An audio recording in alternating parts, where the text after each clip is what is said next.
रूस और यूक्रेन में बीते 36 दिनों से जंग लगातार जारी है। इस भीषण युद्ध में बड़ी संख्या में सेना के जवान और आम नागरिक भी मारे जा रहे हैं। इस बीच रूस ने गुरुवार को यूक्रेन के मारियोपोल में संघर्ष विराम की घोषणा की है। मीडिया रिपोर्ट्स के मुताबिक मारियोपोल शहर में 5000 से ज्यादा लोग मारे जा चुके हैं। दूसरी ओर यूक्रेन पर रूस के हमले को 1 महीने से ज्यादा का समय बीत चुका है।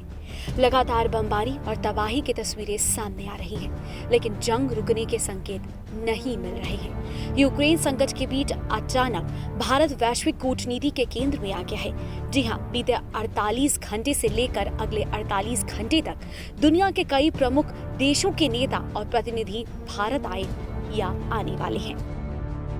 रूस के विदेश मंत्री सर्गेई लावरोव भी गुरुवार को भारत पहुंच रहे हैं। ये दौरा तब हो रहा है जब रूसी हथियारों पर भारतीय सेना की निर्भरता और अंतर्राष्ट्रीय कीमतों में तेजी के चलते भारत रूस से सस्ता तेल खरीदना चाहता है। अन्य देशों के साथ साथ यूक्रेन संकट को लेकर अमेरिका भी लगातार भारत के संपर्क में है।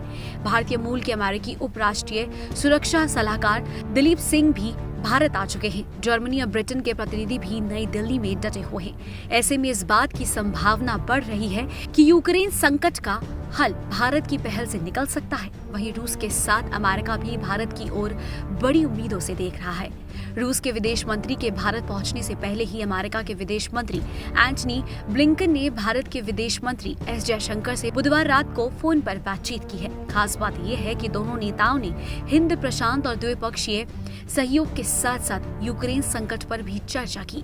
जयशंकर ने ट्वीट किया, विदेश मंत्री ब्लिंकन के साथ सार्थक चर्चा हुई। दोनों देशों के द्विपक्षीय सहयोग की प्रगति की समीक्षा की गई। बता दें कि पिछले सप्ताह चीनी विदेश मंत्री वांग यी ने भी भारत का दौरा किया था। इन यात्राओं को लेकर विदेश मामलों के जानकार कहते हैं कि जिस तरह से जियोपॉलिटिक्स बदल रही है, उसके मद्देनजर हर ताकतवर देश चाहता है कि भारत के साथ उसके हित प्रभावित नहीं हो।